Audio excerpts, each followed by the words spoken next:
Welcome to Soul Talk, everyone. My name is Aaron Smith. I am your host here, and I am here with my guest slash producer today, Miss Bridget. Bridget, how are you doing today? Hi, I'm good. I'm excited.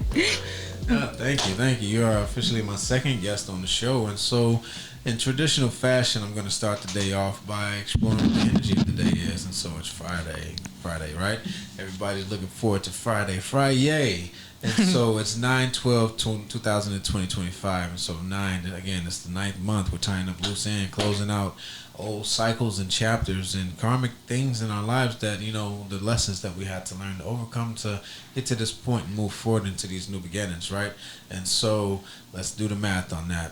So 2025 is also another 9, so it's 939 energy too. You've probably been seeing that angel number, and so that goes into the communication from angelic realm, creativity, expansion, right? The creative flow.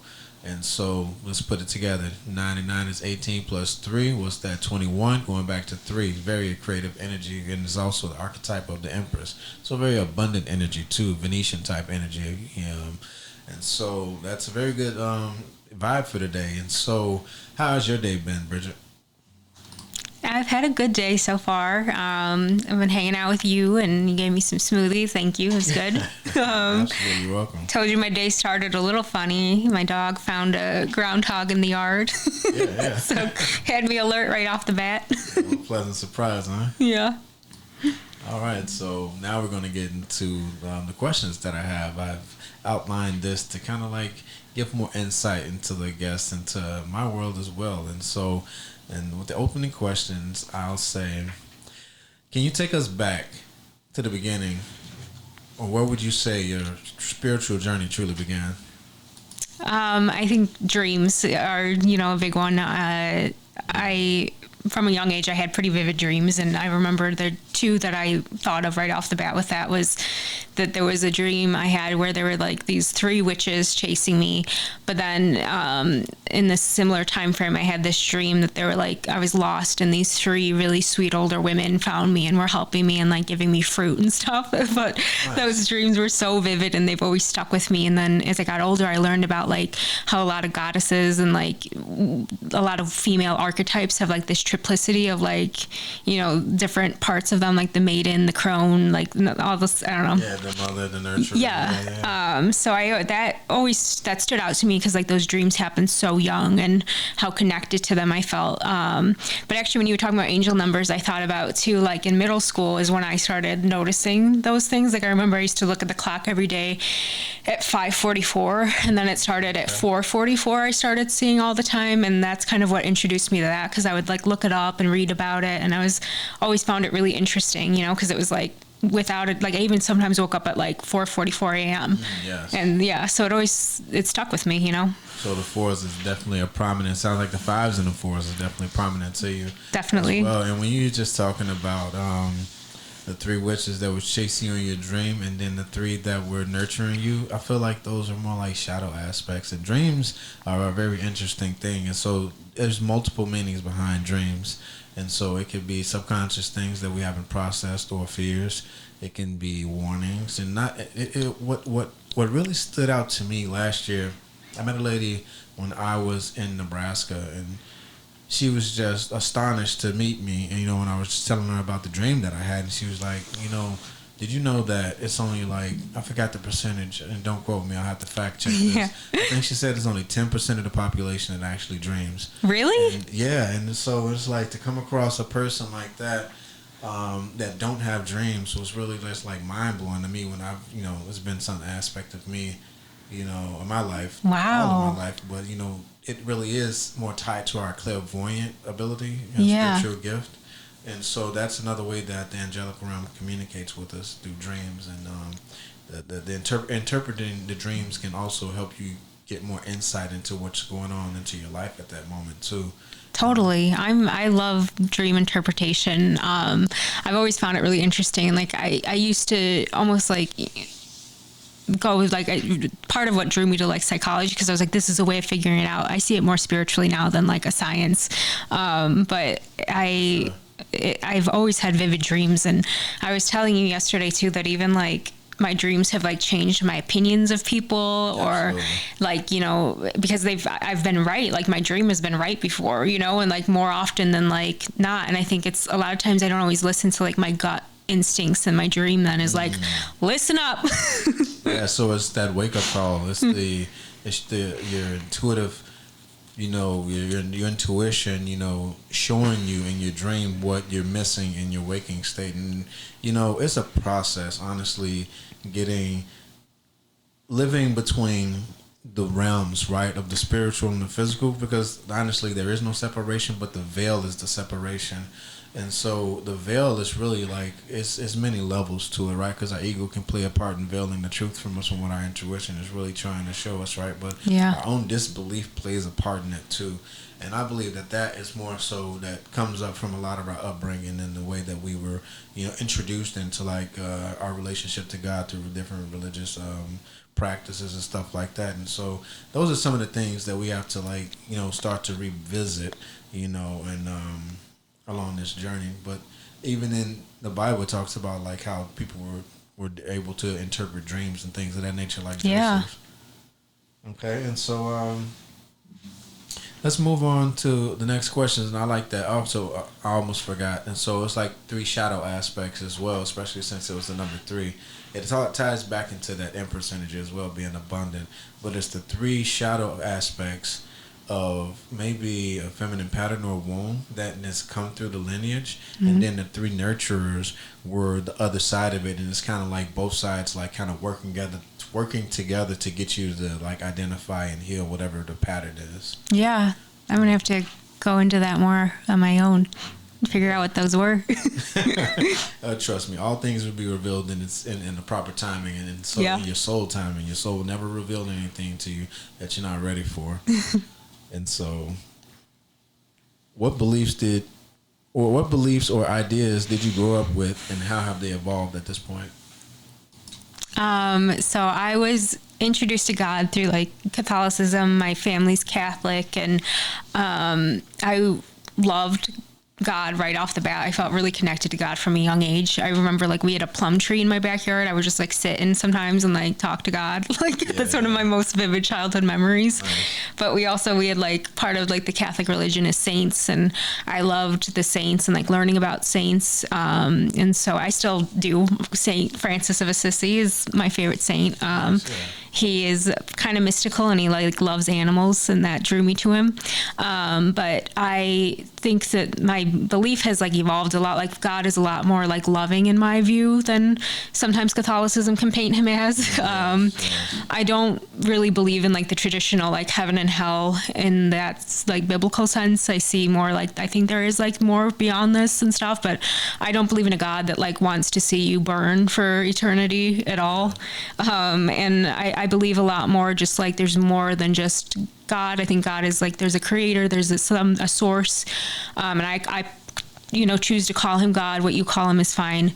But I do believe in like angels and spirits and, guides, all that stuff. My ancestors, I think, are there with me. And when I call on them, I feel the strength, and I feel like one of the things I like about religion is that it's kind of allows you to talk about these things without it being like kind of like looked at sideways, because spirituality can get kind of a bad rap, I think. Places that people aren't ready for. Definitely. So the dark psyche aspects of it as well. I'm grateful that I grew up like with that, because it showed me like you can believe in this stuff, and it's there and everything. But then I'm glad that I've had experiences that help me evolve like beyond just like one rigid framework. Exactly. And I agree. I believe that the way that we were introduced to things is just, it's a part of the natural process of like teaching your children, what your parents taught you. It's another thing that's been learned and taught down. And it's one of the most important relationships that we'll ever facilitate in our lives is our relationship with God. God, source, universe, Allah, there's many names. And I feel that the more as we gain an understanding of, how that role what that role really looks like for us as a higher power, and the influence and the connection that we have to it, then these things actually be revealed more to us, because it's the difference between what we're taught and what you've experienced and how God is revealing Himself to you in your life through His connection. One thing that you mentioned, I don't know why I feel a little heavy, when it comes to this. And okay, now it makes sense because there's a wound behind it because of a lot of the things that we have experienced from those areas. Kind of like gave us some beliefs and some teachings that kind of don't coincide with what can be true to you. And so you have to allow that spirit to guide you to that truth within yourself. And so and I believe also that is also a process of this spiritual journey, because even like you said, in the belief of hell in the traditional sense, is like it's a place of just like endless torture, for like eternal punishment and stuff like that. If God is love, then how can the same God aspect having that loving nature, Well, and I feel condone like such a thing? And I know that's one of the major questions that a lot of people face. not to cut you off. Oh, you good. And like that's kind of what changed my view too, is that like I've had my own darker times or times where I've struggled with things that like, some teachings might tell you are shameful and God, is mad at you. But at the same time, like it's a God that guided me out of those dark places. Exactly. And the love of God. And even like the teachings, like I do consider myself Christian, like I'm a spiritual Christian, at my core, but like I respect all religions and all beliefs and stuff, and I think that there's a creator that does too. And I just think that whatever path you find to that God and that relationship is worthy, and it's worth it. And it's been a saving grace in my life and many times. Absolutely. And God has revealed Himself to me in many ways, and I'm pretty sure a lot of us could experience or understand when I say this, that I've experienced God more in my life than I have in church, because I look at it like this: the church is the introduction. It tells you like the things that you're going to experience along this path. I've heard it described this way, like the basic instructions before leaving earth. And so also that the same scripture can impact you 1,000 different ways depending on where you are in your life. And so it evolves and it grows with you as you evolve and grow. That's why it's called the living word. And so for me, my understanding of what has been in the text biblically is basically showed me and taught me better ways to navigate life for what's to come. Because it's not that a relationship with God in your life will negate these things and teach you a better way to handle them and to grow through them. And I think feeling alone and like all by yourself can be a really dark place to be, and like to pull yourself out of, and remembering that you're never alone. Absolutely. There's always, He's there when you're ready to call, and like just knowing you're not alone in facing something, I think makes it a lot easier to face. It's not that you don't have to face it, but hey, you're never by yourself. Absolutely. And so one of the things that is talked about a lot is prayer and meditation. And so the next question is about the practices and tools that we use that have kind of helped us to connect to ourselves and to the spiritual aspect, and just through the mindfulness and the practices that helped us connect to that core being within us. And so are there any spiritual practices like meditation, prayer, nature immersion, or being in nature, yoga, and that you use, and what did they reveal to you that helps you to connect with that essence within yourself consistently, or to connect with the source consistently? I think the one that I connect with it the most consistently, source, and find my way back to that always, and is nature. And like you were saying, like, you don't have to be in church to be connected to God. I think where I have felt the most connected to like God or like a creator consistently is in nature.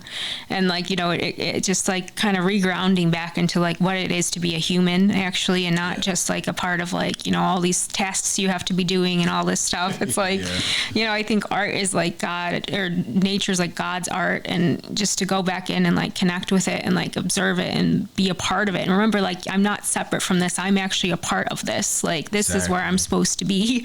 And like animals, I just feel like, there's times where it can be hard to connect with people if you're like depressed or anxious and stuff. But like animals, like it's never hard to connect, and it's again, that loneliness I feel like is like one of the hardest things to face. And remembering, like, you know, you're not alone with Creator, but also you're not alone because there's always like nature to connect with. Exactly. So that loneliness that you mentioned, it's like that empty feeling within you, that void. And we touched on this, you know, a little before the show, and so I'll expand on it even now because it makes even more sense, because it's that void that we feel like there's something missing, but it's that love, it's that unconditional love that we seek, it's that presence that's there, but it's just like it's out of reach. And so we have to be intentional about, you know, connecting to it, because like you said, being in nature just allows you to be.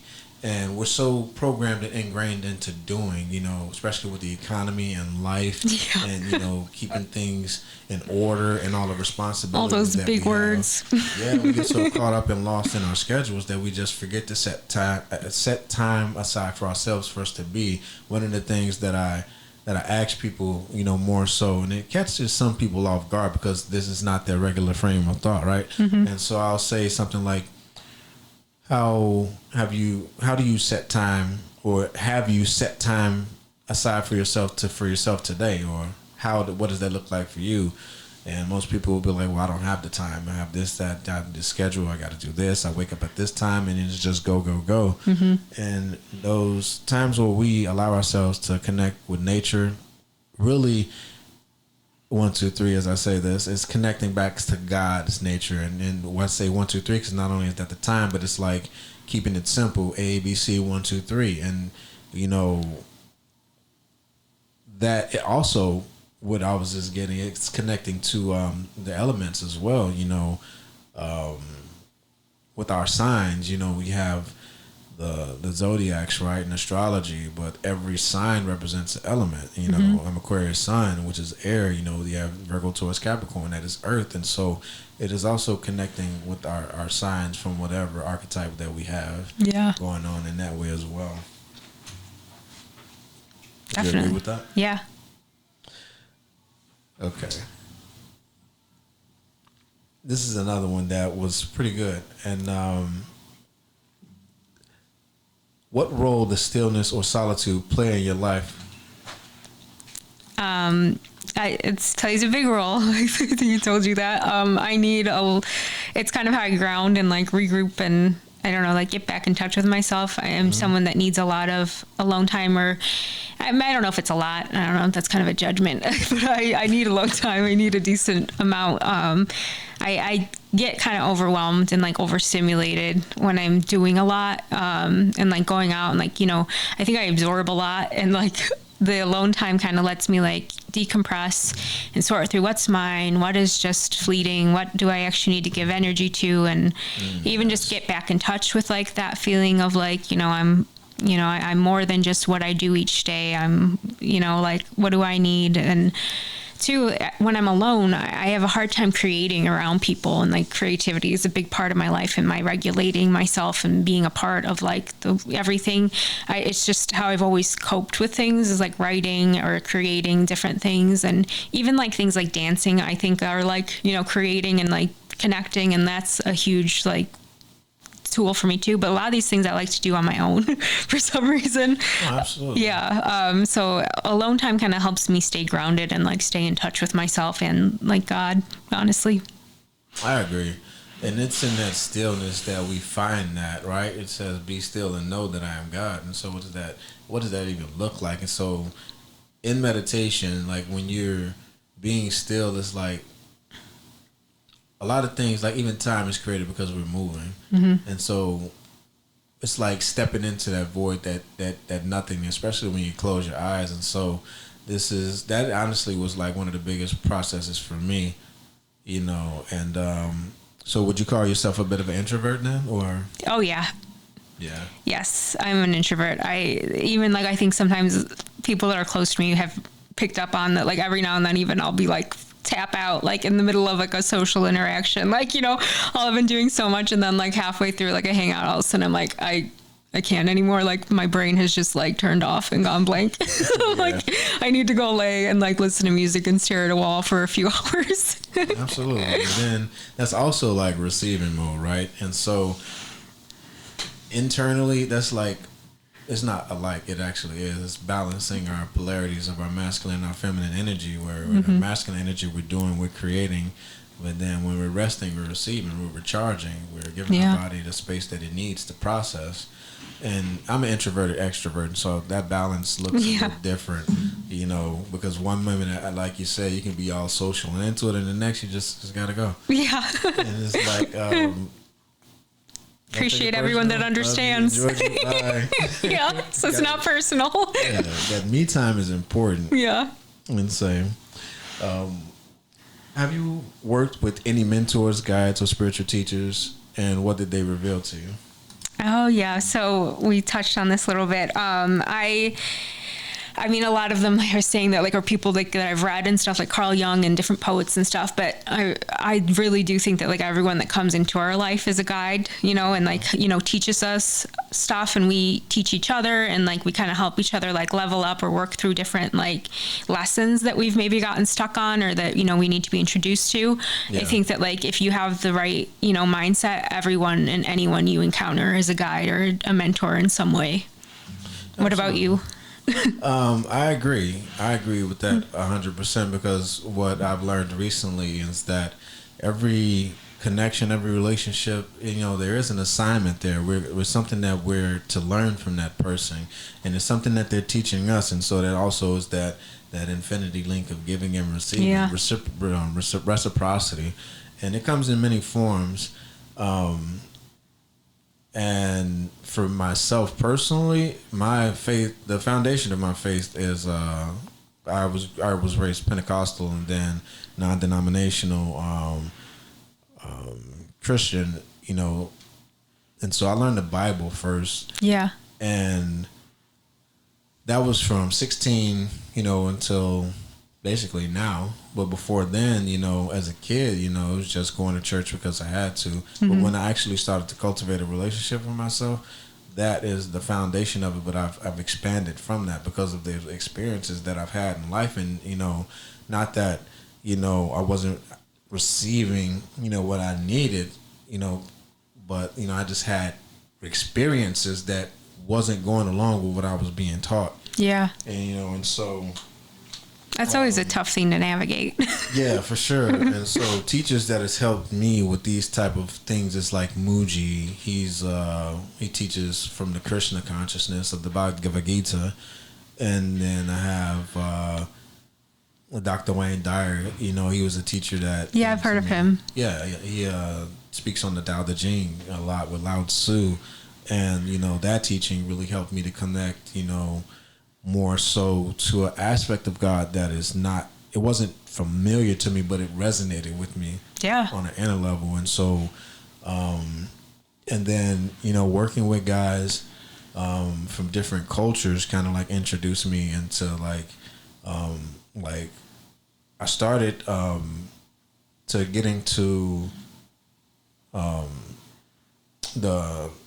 I'm sorry, I'm drawing a blank, but the Quran, and into Islam. And that was a good experience until it wasn't for me, unfortunately. But not that I have anything against it. I actually still feel open to it. I feel a resonance with it there within me. I think there's beautiful things to be found within every text like that, Yeah, for sure. And then I've read the Buddhist text. And it's interesting because every experience that I've had when I started to get into these teachings, I started to connect with people in the world that reflected those teachings. Yeah. I want to say, like, I also have had periods where I studied Buddhism for a little while. I got into like Taoism, and then even just like philosophically Stoicism helped me a lot at different points in my life. I love exploring that stuff. I've taken like religion courses, and I made a wonderful friend for a while. I don't talk to her much anymore. Hope she's doing well. Named Nida, who brought me to her mosque for my religions class. And I went and, sat through, and they had like a whole little welcome thing it was like a visitor day where they had like people from like and actually the day I went, an entire congregation from a Christian church came to show support. And like, it was a really beautiful thing to witness, like these two religions coming together, because it was like something had happened recently, to cause more fear around Islam, but they was just coming to show like, hey, we're Christian, but we stand with you. And I felt really lucky and like blessed to have attended that day. Yeah, that's definitely not a norm that we see amongst the two religions. And culturally, at the end of the day, no matter what the religion is, the heart of it is still the people. And so just to be there for another person, and it's holding the space for humanity, right? Because you have the right to believe what you believe, even though what you believe is a little different than what I believe. I'm still going to be here for you and support you, and I think that's like what every religion wants too, like at its core, is like for us to just remember each other's humanity and be there for each other. Yes, and reflect God's love to other people. Yeah, it's about love. Yeah, absolutely. And man, I love, this thing is taking on a life of itself, how this conversation has evolved, but it's all wrapping around the same thing, right? Our true nature, the true religion is love. And so getting back to that, but the world that we live in doesn't always reflect that. And so one of the questions, no, I feel like it'll be okay. And so this one was a good one. Have you ever doubted your path or felt spiritually lost, and what brought you back? Yeah, I've had a lot of periods. It's kind of been an up and down journey where I don't remember what I was thinking, like when we were talking before, but like, I've had a lot of times where I struggle with like depression or even like, escapism with like substances or different things, just even my phone, like, just kind of trying to like escape and not be present. And two, then like times where I've been so focused on like achievement or like work, all the like tasks I have to do each day. And you, after like, months, suddenly you realize you're like kind of burned out and feel sort of dead inside, when you're not taking time to consciously like reconnect. And so I think what has brought me back consistently is like getting back into nature, like there was a period of time where I was going camping sometimes, or like I got to go to like different national parks or on vacations. And that always was like something that was like really slapped me back awake, like, and kind of into like what matters the most, but even things I don't know, sometimes even just I feel like it's almost like, like I do believe these things come to us when we need them, but just stumbling upon even like, some kind of like piece of art or like, a writing or something, sometimes, or just even meeting someone. Like I remember I was like working constantly. There was this like for a few months, and then I had one day at work where like two different people named Bridget came in. And like somehow they told me their name, and I was like, I never meet anyone named Bridget. And like the second one I told her, I was like, you're the second Bridget I met today. And she was like, you should look that up. It probably means something. And that I remember that stuck with me. I was like, that meant something. Yep, now I know. But so even things like that, I feel like, the universe has a way of like connecting with you when you're trying to avoid it. Yeah, absolutely. And when we get into escapist behaviors and tendencies, it's because we're having a hard time processing what we're going through, and that's one of the things that I really, I've come up with this flow of questions just to connect more so on what these experiences. It kind of like frames a way to bring these experiences to life, because a lot of the times it's not easy to talk about these things. But on the other side of it, I do provide services where I help people navigate these things, and one of the things that is important to do is like shadow work to kind of help you to deal with that. Now I'm going back to the three witches and the three ladies, and then you having your name Bridget, and then two others appearing as one, two, and three, and so it's like I feel like just channeling total intuitive right here now, but I feel like that was just like a way of versions of yourself coming to you to kind of pivot you down the direction that you needed. And you know what? Also, you like numerology, and I'm still relatively new to numerology, but I do know that like my birth month, my birthday, and my birth year break down to 333. Nice. Yeah, so I feel like that even ties into like there's 3 3s and they're all three. Like so clearly 3 means something for my life. Absolutely. And then remember, going back to today's energy is also 3. Wow. With the 21, and that's also the double archetypes of the world, the completion of a journey, and then the 3, the Empress energy, going back to the abundant Venetian energy.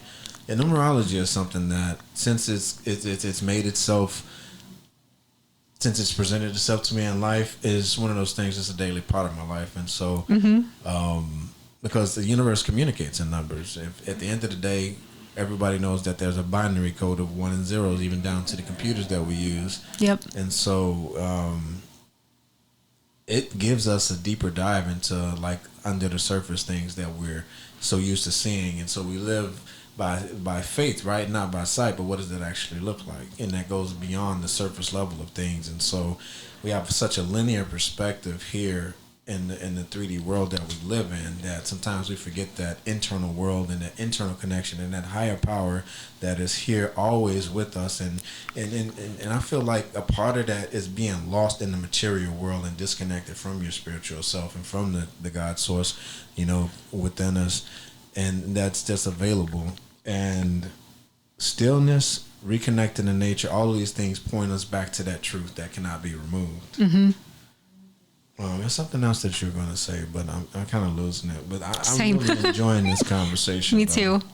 And so you were saying too, like, this is a big part of your life and people don't always want to like talk about it and stuff. I just wanted to mention, I was like, said to my mom yesterday that I was going to do this, but I was telling her too. And just so you know, I really appreciate you and I'm really glad I met you, because I don't have I love everyone in my life, but I don't have really anyone that is like into this, and the spirituality, like this stuff, is as big a part of their life as it is mine. And so it's nice to connect with someone in person about it. So thank you. Likewise, you're welcome.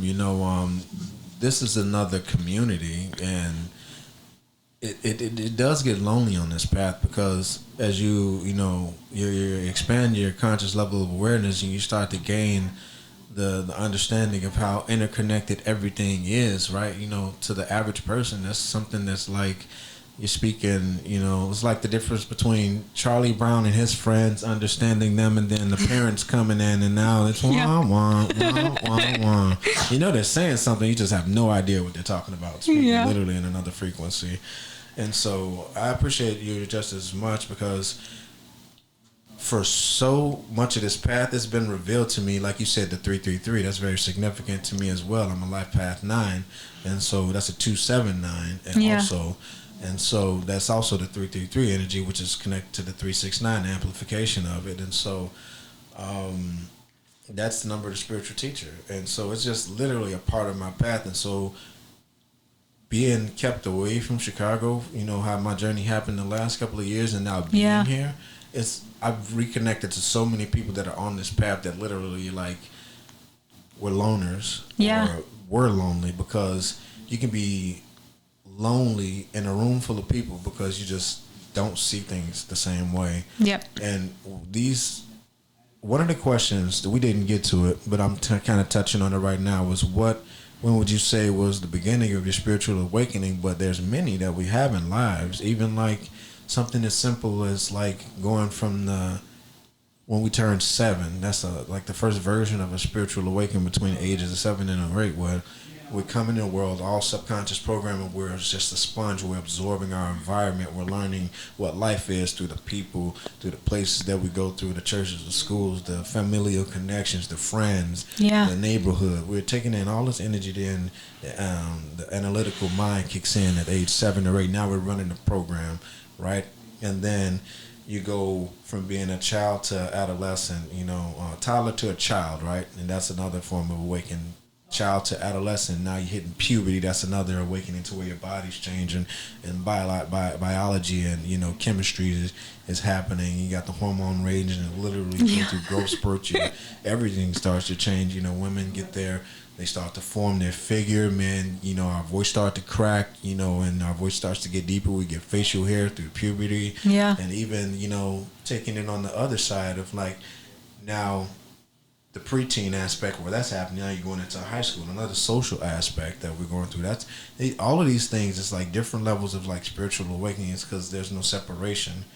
But awakenings, we can even just take the term spiritual awakening off. The awakening that we had or experienced, a new level of life, it literally is what it is, that open our eyes to something new and different. And that comes in social aspects as well. Because I learned, especially with like a helpful thing with depression, that comes from the shadow aspect of ourselves, our psyches, and the situations that we deal with. And it also, I've learned, also it's a thought thing too, because thoughts carry energy as well.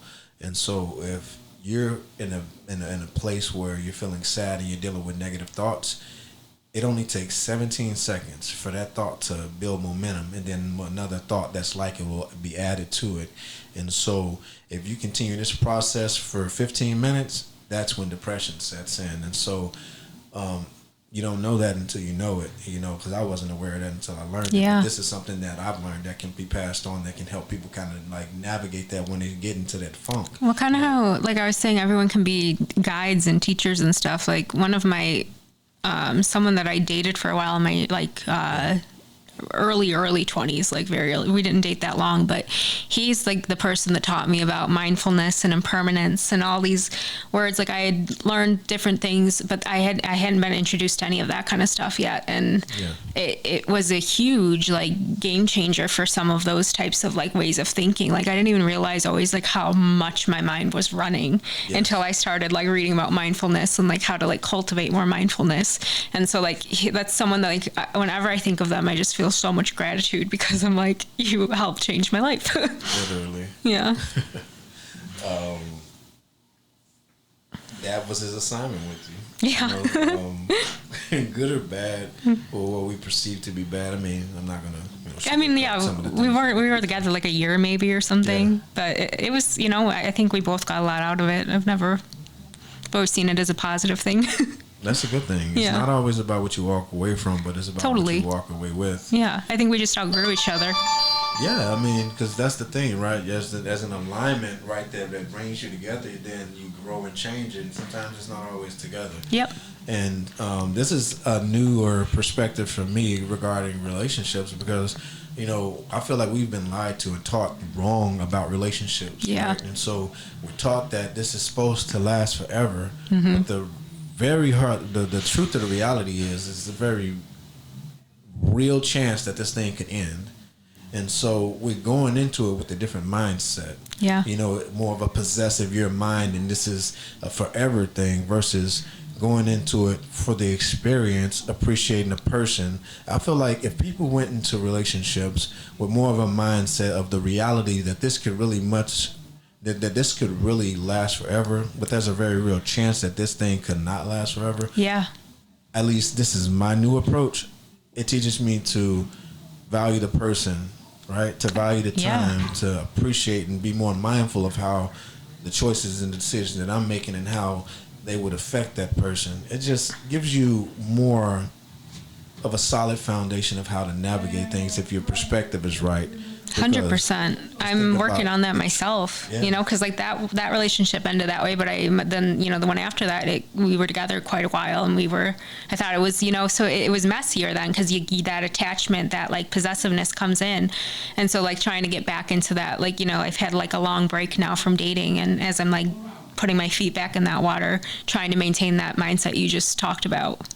Yeah, for sure. I mean, being out of the dating pool, getting called to these moments of like celibacy or these isolation journeys, these hermit modes that we go into, it's not easy, because the lessons that you learn, really like makes you not want to deal with it for a while, but then it helps you to identify the things within yourself, the patterns. That time alone helps you to rediscover yourself. Yeah. Self-study is a very important aspect of life. I agree. I think that, some people just thought I gave up or something, but I was like, no, I think this is like an important part of my healing journey and like getting to know myself. I've been dating since I was 16. I probably should take a break and get to know adult Bridget.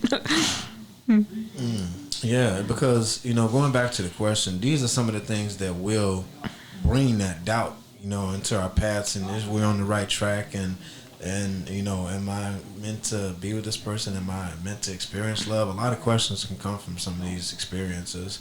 But I think ultimately it's that unconditional love, that we find when we connect to ourselves and that creator within us, that source. I think it always goes back to that. Yeah. It's just the process of finding it doesn't look, I don't even know if it should be a standard way, because everybody's differently, right? Yeah. We're made up of the same substances, but in the end of the day, we all have our own individual marker of our personality that we're here to, based on when we were born. Right? Yeah. Just because that's what I needed doesn't mean I think everyone should do that. Exactly. Yeah. We all have our own, segue to that same truth. Yeah.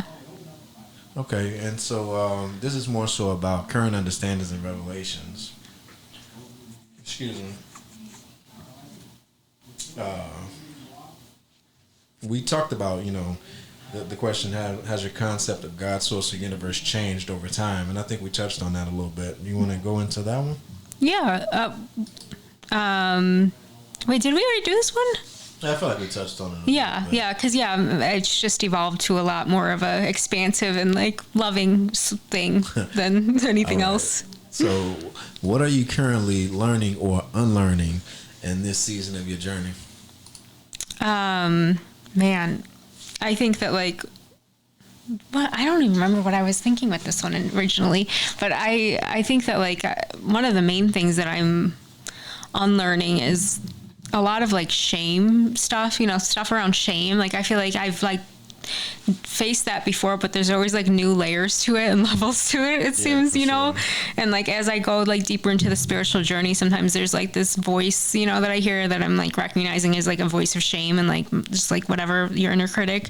But like who do you think you are? Like is it, kind of like this like what are you doing, like like that type of thing. And so the kind of like remembering that like it's like no, this isn't like I don't need to be a certain person to like dive into this stuff or like get into it. It's like a tool of like learning myself and learning how to like be, I don't know, a good human, if that makes sense. Like how to be like happy and the person that I know I am at my core, outside of all of this, like these voices of like conditioning of like, no, you need to be your achievements, you need to be this, that, like just Wow. getting back in touch with that core like soul. Yeah, absolutely.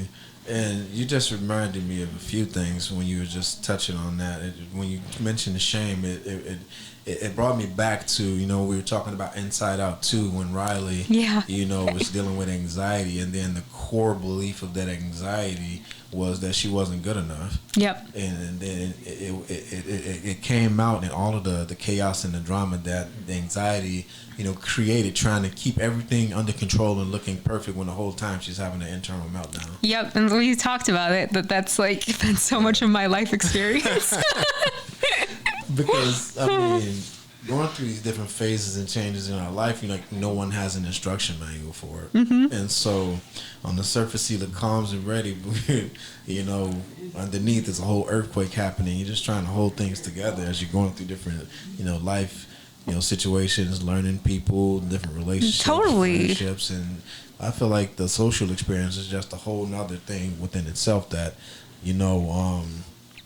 And I told you too, like when we were talking about like our astrological signs and stuff, that it's like, I feel like in that even like, I don't like people feeling like they have to like, I don't like people worrying about me. I feel guilty when people are like really worried about me. So I feel like that even like the feeling like I want everyone like that calm surface, like, no, it's fine. I got it under control. It's like partly trying to trick myself, but also like, I just don't want anyone to be like too worried. Like, I feel like I can solve this. I can fix this. Don't worry. Like, and that's that perfectionist attitude Yes. that we're healing.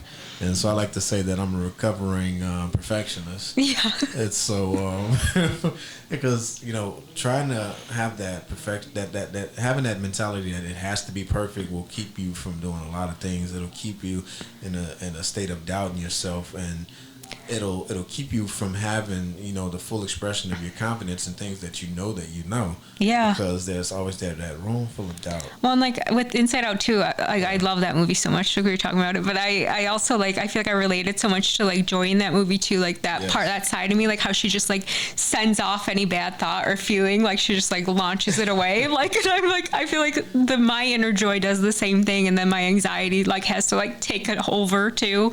They're like always fighting, like, no, let's just send it off into the nowhere land. Exactly.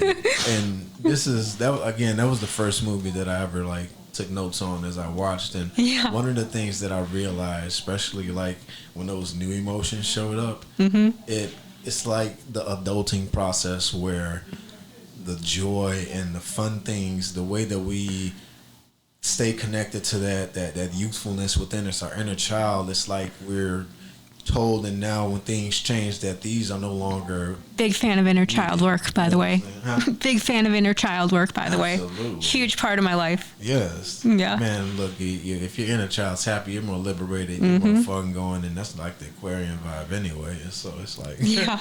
but it's important because if you do the things that keep you, if you do, you see, you do the things that keep you young, you stay young forever, and you got to have a good connection with your inner child for that, because that inner child process. That's another aspect of shadow work, that you're really building trust back within yourself. Yeah. You're regaining your own trust. Like, that child needs to feel safe to do anything, Exactly. like, well. You know, like, I don't learn, I don't connect well, like, I don't do anything as well if my inner child feels unseen and unsafe. Absolutely. Because, man, from the trauma that we experienced, to the parts of just, trusting yourself in situations after, like, dealing with, like, heartbreak and betrayal, and even, it's not even always got to be romantic, it could be plenty of things in, like, workspaces, friendships, family situations. This is actually a great point to lead up to the next question. Yeah. Because when you do the inner work, I'm pretty sure you've heard this quote, that life is 10% what happens to you and 90% how you respond to it, right? Yep.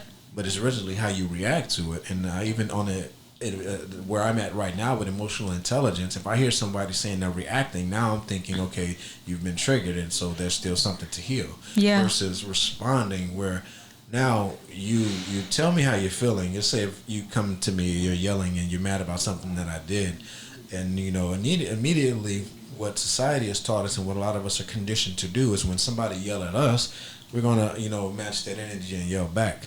But accountability is a whole different thing. But when you take the time to sit with it and then respond to it from a place where it's more understanding, it's you're looking at it from the bigger aspect of it, not just from the energy that's coming from the emotional charge that's coming with this person that's yelling in my face. And so then you're able to navigate that situation better, because it goes back to the biblical saying of a calm answer will turn away wrath, right? And so I feel like that movie is a great one for people to study, to start to understand their own emotional world better. Because in the end, that little river that they found when everything else fell apart, I think it was the end of the first one, and then finding our way back. Yeah. See, this is how everything comes full circle. Yeah. And so even when we get to these escapist, habits that we have, and we all go through it in this vulnerable condition that we are dealing with, called the human experience. Yeah. It's that flow within, that intuitive flow within, which is represented by like a little stream within Riley. And so that's how we get that back. But if you understand even biblically how that comes from the wellspring of life that flows from within us, that rises from within us, that's that source. Yeah. Again, that takes us back. And so this has been a great conversation, and I know it kind of takes on a life of its own, but I like how even, one thing that I've learned, that, in conversation, and it evolves, and like God uses us in different ways, and so what comes out usually is meant to, because we had a whole preset thing, and even when we were going through the questions before, I was like, we should just be doing it right now. And so maybe moving forward that'll be a thing, but I still like the way we've been able to touch on anything. Do you want anything you want to add to that before I move on to the next question? No, I agree with what you said. Yeah. All right. And so I think this one is important, because this question definitely, I had a real life example of this, and because I hadn't seen, the said friend in like 15 years. And, of course, in that 15 years, a lot has happened. My life has totally changed, in every way since then. And, he just couldn't, like, believe, what he was experiencing versus what he had heard, and who I used to be, even from, the last time that I met him. I was a completely different person. And so that leads to this question. How has your spiritual journey impacted the way you show up in relationships, at work, and in your community? I think that there's been times where it makes it harder to, when I'm like, early on, and like still at times, when I'm kind of facing a lot that I don't know what to like, how to navigate right away. Like sometimes I feel like you said, you can feel alone in a room full of people. Yeah. But I think it also has, as I've gone further down and gotten more in touch too with like inner child stuff, and finding that like love and joy is kind of like, and gratitude are like I feel like some of my core values and like what I think most of this human experience is supposed to be about. I think that as I get in touch with that and feel like, secure in that, it's like, it's made it easier to show up because I'm not so hard on myself, and like reading into everything, I'm like remembering we're all having our own human experience, and I think we're all doing our best to show up. So like give everyone, including yourself, some grace. And exactly. So it's made it a bit, and it's made life more enjoyable too. Cause like there's been times in my life where I take everything way too seriously, Yes. And so it's kind of reminded me like calm down a little bit, like laugh, enjoy, cause that's a huge part of this. For some reason, the groundhog is coming back to me today. The groundhog, so I know. Having that ability to show up differently in spite of the things that's going on, and I like what you said, giving it back to grace, because it's bringing us all back to compassion, not just with ourselves, but how we connect with and treat and interact with other people as well, because we were taught, even as children, you teach your kids, treat others how you want to be treated, and then you hear the golden rule, love your neighbor as yourself, and then Yeshua took it even further, saying love one another as I have loved you. And so but even that concept, if you can get more in depth in that at another time, is we're taught to love outwardly instead of having it from within. But my spiritual journey has allowed me to definitely show up and give more grace, more compassion, more understanding. Even with people, I've learned this last chapter has taught me to be more patient with people that are more difficult. Yeah. Because totally. No one has to agree with this in any aspect of the way, but you might connect with it. I've heard that every expression is a form of love, even anger is an expression of love, because it's expressing something where love wasn't met, where love has been injured or love has been neglected, and so it's the anger that comes from, because anger is a pure emotion. It's just what we do with it that affects our lives. Yeah. Oh, okay. So this. Is that the page we did everything? You're the one where we checked every question. Yeah, it's the flow of this is kind of like went back and forth a bit. Nice. And so this is the one that stood out to you, and staying connected to the source within you. Yeah. Staying grounded, that center. It reminds me, like I mentioned, one of the spiritual teachers being Muji. He still hosts his satsangs now. He do them online. And shout out to you, Muji. I appreciate you for the impact that you've had in my life, because he talked about, one of his lectures was about having that calm in the midst of a chaotic mind, that peace in a chaotic mind. And what that reminds me of is when Jesus was asleep on the boat and all of his disciples were freaking out because the storm was raging. He just woke up and calmed the wind, and it's like, oh, you have little faith. It's like it's like, we got this. But that piece is like, I feel like that is something that I can walk into a room with and share when the whole room, like everybody else, is dealing with chaos. I'll be that one element that'll come in, and it's not just about me, because it's bigger than me. It's a we thing, right? And so a lot of us that are alchemists can walk into the room and literally shift the energy just with our presence, having that peace that a lot of people don't. Yeah. And so the question for you, and this is about processes and practices. Do you have a ritual or practice that help you to create? To help you enter that creative state, sense of centeredness, or the spiritual state, like the trance, the enlightenment?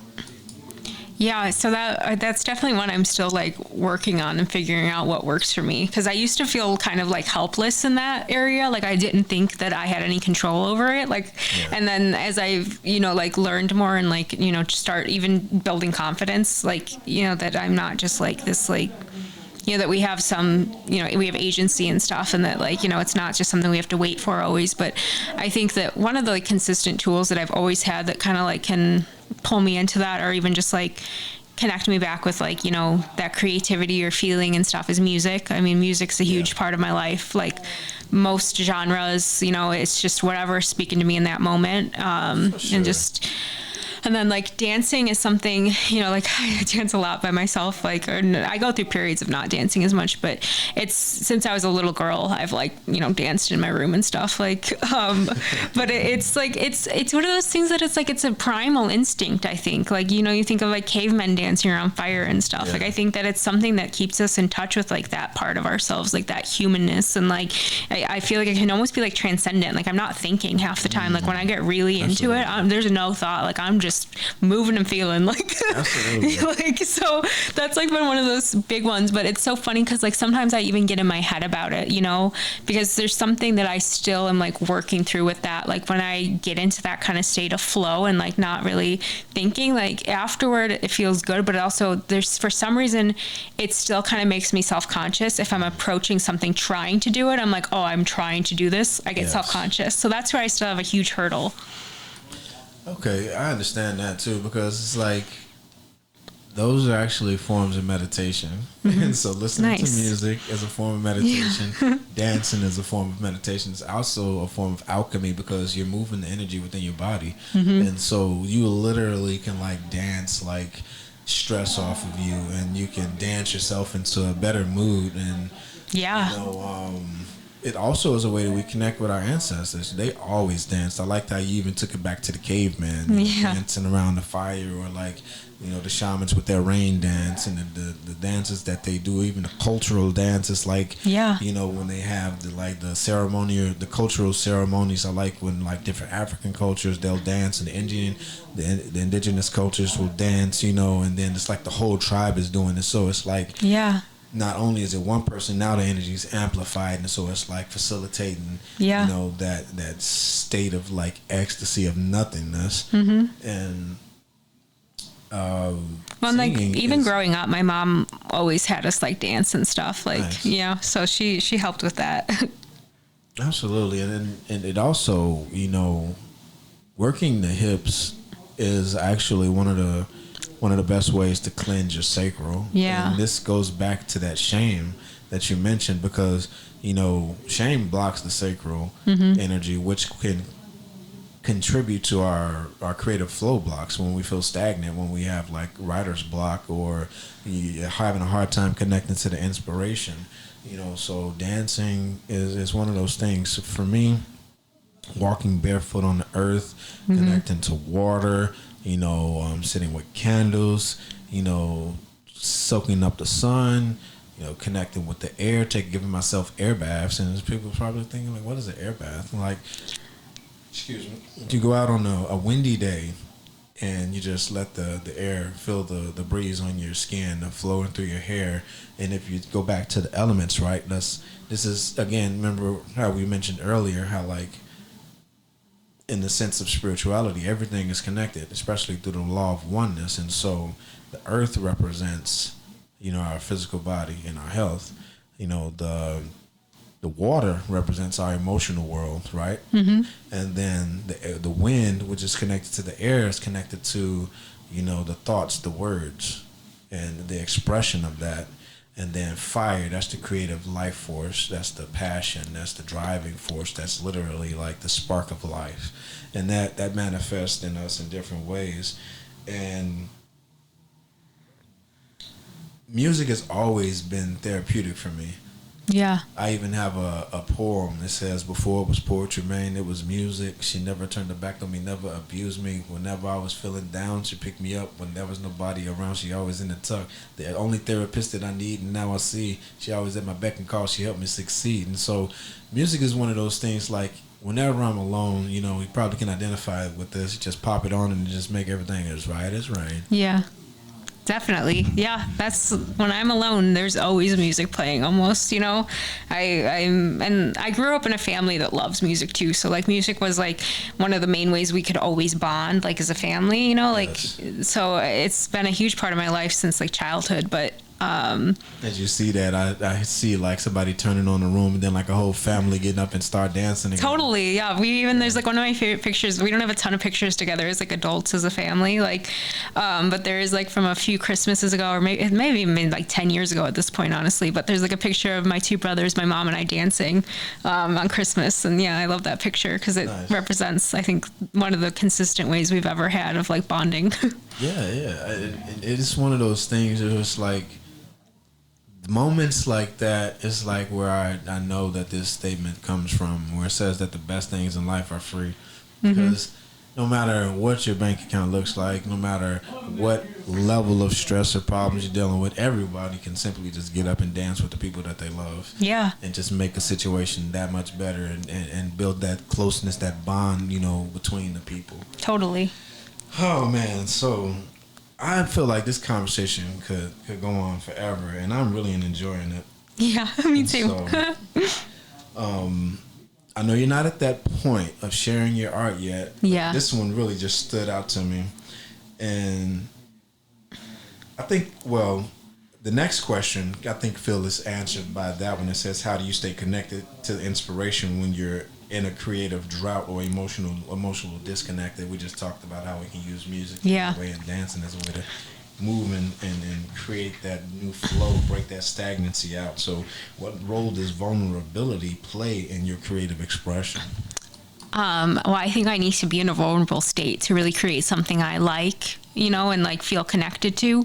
Cause there's been times where like if I'm practicing, and I'm just kind of like following along with like a tutorial, that's like one thing. But when I'm like in that creative flow and I'm like making something, like I'm in a really vulnerable state, whether it's like more of a, like in touch with like emotions that are kind of overwhelming, like sadness or grief or something. But then on the flip side, it's just as vulnerable to me when I'm like in a really like playful, joyous state, because that's like, I think when my inner child is like most alive is in those states. And like, that's something that I feel comfortable when I'm alone doing it. But sometimes like with new people, it feels so like, and that's why I've challenged myself this year in a way I never did to share art, like not my writing so much. I'm still working on that. Not yet. Things I've created more like, like collaging and painting and stuff. Like I've started sharing that like online sometimes. And that's been like a huge step for me. Like, just letting people see that, like, and feeling that vulnerability with that part of me, and like seeing like, oh, it's safe, it's okay, like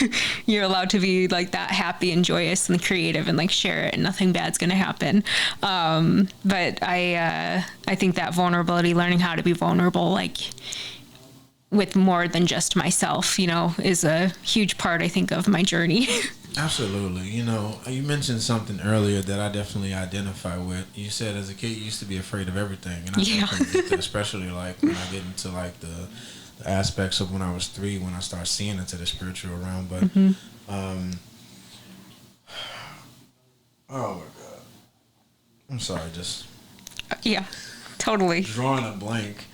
Right, it happens. My mom, there was a story she used to love to tell from when I was little, like when I was like, I think because you said 3, I was like 3 or 4, I don't remember it, but I used to be really scared of like anyone in like a character costume, like when people put on like that, so those used to terrify me. And my dad had a Christmas party at his work, and they had like all these characters there for the kids, and I sat through the entire party on her lap with my eyes closed.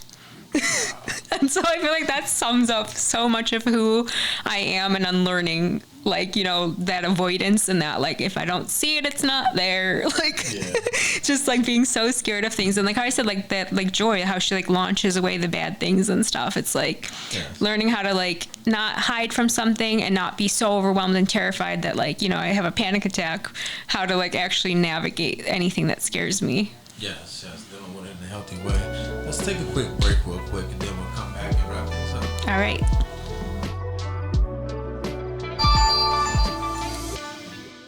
All right, ladies and gentlemen, welcome back to Soul Talk. Again, this is the leading edge conversation in poetic space that takes you to a higher place. I'm your host, Aaron Smith, and we have Bridget with us here, my second guest on our 4th show. Bridget, how have you enjoyed the show today? I've loved it. I have had a lot of fun talking about all this stuff with you. Yes, I look forward to it.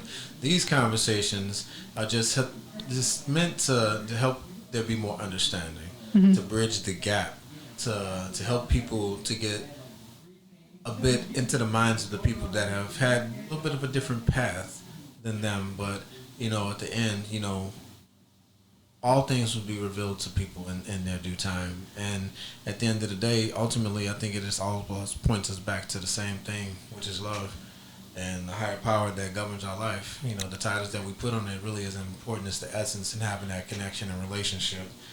And so, look, don't be a stranger. You're welcome to come back here anytime. Thank you. And, it's really been a pleasure. Is there anything that you want to leave the viewers with? Any final thoughts? I just agree with you. I think love is the most important thing that I hope we've communicated. Absolutely.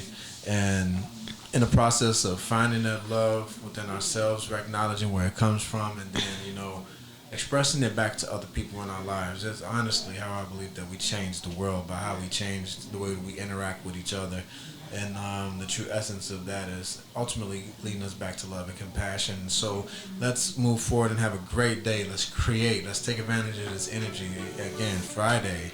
Friday is a Virgo energy. It's a Virgo type of day. And it's in Virgo season. And so that's that abundance again, right? And so let's take advantage of this energy at 3 today and create something beautiful. My cousin used to always say something, and I didn't understand it then, but I have a great understanding of what it means now. She used to always say, create yourself a great day, and let's do that. And Carpe Diem, seize the opportunities, express love when it's needed, and show compassion wherever you go. Just let the light flow through you. Awesome. Thank you. Thank you. There you have it, folks. Join us next time on Soul Talk.